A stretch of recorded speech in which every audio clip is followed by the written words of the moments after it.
The truth, Dolly style. I've been asked a lot of questions over the years, sometimes the same questions over and over. Here are some of the classic questions with my just whatever comes out of my mouth answers. Are they real? Of course not. I'd never grow my nails this long. How long does it take you to do your hair? Well, I don't know. I'm never there. What do you want people to say about you 100 years from now? Boy, don't she look good for her age? What is your favorite color? Miss Clairol, number 289. Would you ever run for president? Lord, no! Don't you think we've had enough boobs in the White House? Is it true you met your husband at the wishy-washy laundromat? Yes, it's true. It's been wishy-washy ever since. How has your marriage survived for over 40 years? I stay gone. Do you ever get tired of dumb blonde jokes? No, because I know I'm not dumb. I know I'm not blonde. Is it true a rich oil sheik offered you $1 million to spend a weekend with him on his own private island? Well, before I answer that, could you just give me a minute to shake the sand out of my drawers?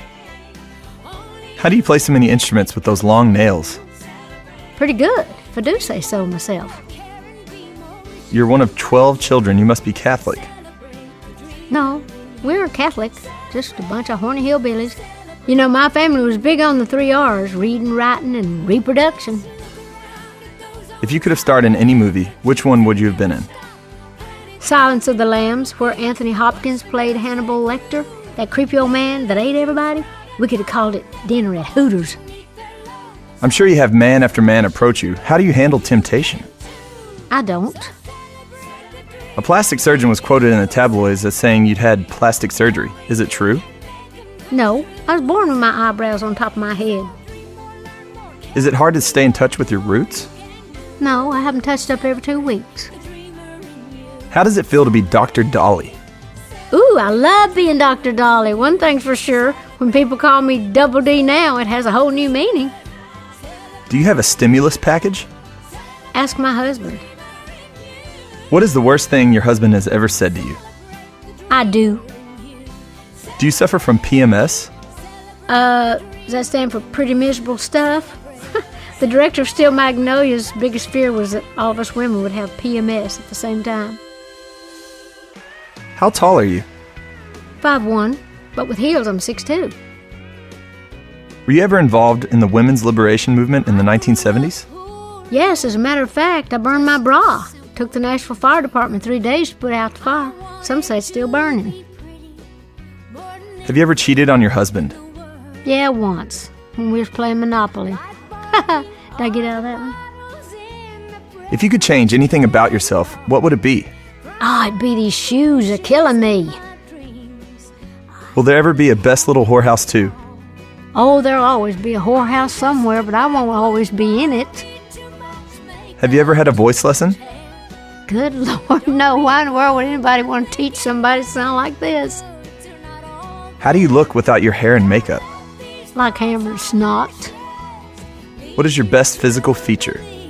Actually, I have 2. My eyes and my smile. Well, actually, that's 3. But I know what you're thinking. Well, my twins have been great to me, but I don't know if I'm supporting them or they're supporting me. Describe your perfect date. That'd probably be April 25th. It's not too hot, not too cold, and you only need a light jacket. Does it bother you being so short? No. Did you bring that up again? I'd have been tall if I hadn't got so bunched up at the top. Do you look more like your mother or father? Well, that depends on whether or not I'm wearing makeup. All my life, I have walked a fine line. I'm too good to be bad, too bad to be good. I also walk a fine line between being gaudy and sexy. My spirituality and my sensuality seem to be intertwined. But I'm too cartoonish to ever be a threat to wives or girlfriends. Well, that's not to say I might not have crossed the line once or twice. Even Snow White slept with 7 dwarfs. The wit and wisdom of the Dolly Mama. I've said a lot of things along the way that people remember, and they've said I should write it in a book. Well, here I go.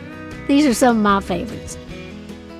I'm not going to limit myself just because people want to accept the fact that I can do something else. I never let a rhinestone go unturned. The way I look is just a country girl's idea of glam.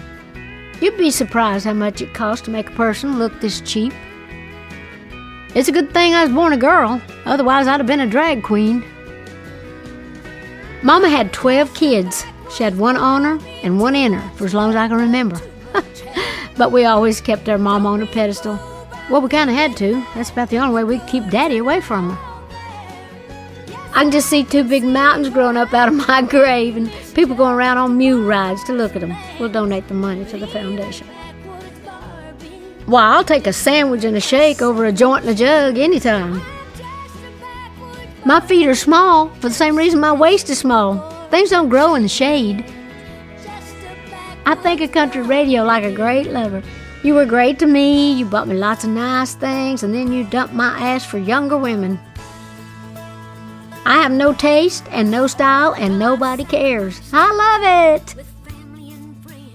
If it hadn't been for music, I'd have been a beautician. Even if I wasn't in show business, I'd still wanted to be glamorous, and that's about the only way a girl in a small town is going to get it. Or maybe I'd have been a missionary. I've thought about that too. But where would I get my hair done? Oh, I can tell you where to put it if I don't like where you got it. God and I have a great relationship, but we both see other people. I look at myself like a show dog. I've got to keep her clipped, trimmed, and in good shape. Well, I'm just the girl next door, providing you live next door to a circus. I'm not ever going to have a wardrobe malfunction because I'd probably take out the first 3 rows. I like to buy clothes that are 2 sizes too small and then take them in a little. Plastic surgeons always making mountains out of molehills. I always say if I see something sagging, dragging, or bagging, I'm going to get it nipped, tucked, sucked, or plucked. Home is where I hang my hair. I owe a lot of folks a lot of thanks, but I give the praise and honor to God for whatever talent and good luck that I've had. God gets the credit, I get the cash. Back there in the hills, my folks loved each other and they loved us. But people often ask me, how in the world, living in a small house like that with 12 kids, did you have any privacy? I said, well, we had a wash pan, and we washed down as far as possible, and then we washed up as far as possible, and then when everybody cleared the room, we washed possible. I had to get rich so I could afford to sing like I was poor again. I always try to read the tabloids so I can see what I'm up to now. I believe everything about everybody but me. I bet we'll see each other again in a movie or hear each other in a song or meet up just on the road of life. And remember that I will always love you. I will always love you. Dolly.